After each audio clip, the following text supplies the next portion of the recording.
Have you ever felt like you are running on a treadmill at maximum speed? You are sweating, you are exhausted, and you are giving it absolutely everything you have. Your lungs are burning, and your legs are shaking. But then, when you finally stop to look down, you realize something terrifying. You haven't moved an inch. You are exactly where you started, just more tired. It is a suffocating feeling, isn't it? You buy the planners, you set the ambitious New Year's resolutions. You promise yourself that this time will be different. You tell yourself that you just need to work harder, wake up earlier, and push yourself further. But a few weeks go by, or maybe just a few days, and you find yourself slipping back into the exact same routines you swore you would destroy. The motivation fades, the discipline crumbles, and you are left with that heavy, sinking feeling in your chest that whispers you are simply not good enough. You look at others who seem to have it all together, the disciplined, the focused, the successful, and you wonder what secret gene they have that you are missing. Why does change feel so impossible? Why does trying to improve your life feel like fighting a war against yourself? But here is the thing that nobody tells you, and I need you to really hear this. It is not your fault. You are not lazy. You are not broken. And you certainly do not lack willpower. The problem isn't you. The problem is the strategy you have been sold. We live in a world that is obsessed with the dramatic transformation. We love the movie montages where the hero changes their entire life in 3 minutes of upbeat music. We are taught that massive results require massive action. So we try to overhaul our entire existence overnight. We try to sprint a marathon without training. But there is a fundamental flaw in that approach. When you try to change everything at once, you are not fighting your bad habits. You are fighting your own biology. And biology always wins. The secret to lasting change isn't about intensity. It isn't about how much pain you can endure. It is about something much quieter, something almost invisible. It is a philosophy that has allowed an entire nation to rise, rebuild, and thrive through centuries of hardship. Let me explain what is actually happening inside your head. Deep inside your brain, there is a primitive part called the amygdala.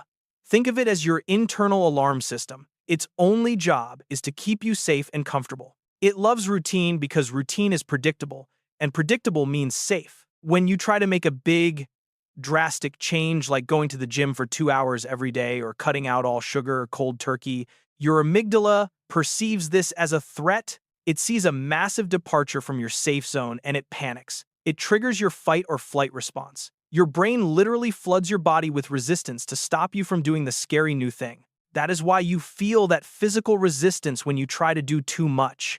That is why you burn out. You are triggering your own survival mechanism. But there is a backdoor. There is a way to bypass this alarm system entirely. If the change is small enough, so small that it seems ridiculous, so tiny that it requires zero willpower, the amygdala sleeps through it. It doesn't perceive a threat. It doesn't pull the emergency brake. You sneak the habit in through the back door. Over time, these tiny steps rewire your neural pathways without the resistance. You aren't forcing your brain to change. You are teaching it to change, one microscopic step at a time. This is the difference between trying to jump off a cliff and building a bridge. One is terrifying and dangerous. The other is just walking. So we need to completely rewrite the story you tell yourself about success. You need to stop looking for the magic bullet. Stop waiting for that burst of motivation that will carry you to the finish line. Because motivation is a feeling, and feelings are fickle. They come and go like the weather. You cannot build a life on the weather. You need a foundation. You need to shift from being a hunter who chases big kills to being a gardener. A gardener doesn't scream at the plants to grow faster. A gardener doesn't force a flower to bloom by pulling on its petals. That would only kill it. A gardener simply creates the right conditions. They water a little bit every day. They remove the weeds. They are patient. They trust the process. The Japanese have mastered this art of the gardener mindset applied to life. They understand that consistency beats intensity every single time. You don't need to be a superhero. You just need to be consistent. And today, I am going to show you exactly how to do that with 8 specific principles that have stood the test of time. Let's begin with the first brick, the foundation of all sustainable growth, Kaizen. In Japanese, it means continuous improvement. But not in the way you might think. We are conditioned to wait for January 1st to overhaul our lives. Kaizen is the opposite. It is the art of getting just 1% better every single day. Imagine you want to read more. Do not force yourself to read a chapter. Read exactly one page. Or if you want to get in shape, do not commit to an hour at the gym. Commit to one single push-up. The principle here is to lower the barrier so much that you cannot say no. When you do this repeatedly, it stops being effort and starts being instinct. Massive change doesn't come from giant leaps. It comes from thousands of tiny steps that nobody sees. Once you are moving, you need a direction. That is where Ikigai comes in. This is your reason for waking up in the morning. Many of us live on autopilot, drifting from day to day, doing what we have to do, not what we want to do. Ikigai sits at the intersection of four circles: what you love, what you are good at, what the world needs, and what you can be paid for. But do not overcomplicate it. Ikigai doesn't have to be saving the world or becoming a billionaire. It can be as simple as brewing the perfect cup of coffee, tending to your garden, or teaching your child to ride a bike. When you find joy in the process, not just the result, you stop burning out. To fuel this journey, the Japanese have a golden rule for health called Hara Hachi Bu. The rule is simple: eat only until you are 80% full. We often eat until we are stuffed, until we can't move. This forces your body to divert all its energy to digestion, leaving you tired and sluggish. That remaining 20% of empty space isn't deprivation. It is space for your body to heal, for your brain to stay sharp, and for your cells to regenerate. It is a quiet discipline of respecting your own vessel, and when the noise of the world gets too loud, you need Shinrin-yoku, or forest bathing. This isn't hiking. It isn't exercise. It is simply immersing yourself in nature with all five senses. In our modern world, we are constantly bombarded by notifications, emails, and blue light. Our nervous systems are stuck in fight or flight. By simply walking under a canopy of trees, smelling the earth, and listening to the wind, your cortisol levels drop almost instantly. You don't need a primeval forest. A small park or even a single tree is enough to hit the reset button on your mind. But life isn't always green and peaceful. That is why we need wabi-sabi.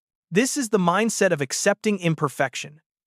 We live in the era of filtered photos and curated lives, and the pressure to be perfect is crushing us. Wabi-sabi teaches us that the crack in an old teacup, the wrinkle by your eye, or the failures of your past are not mistakes. They are the marks of time.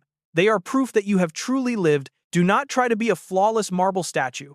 Be an old oak tree, weathered, textured, but alive. True beauty lies in authenticity, not perfection. To get through the stormy days, you need gaman, roughly translated. It means endurance, but with dignity. Gaman isn't about toxic positivity or suffering in silence.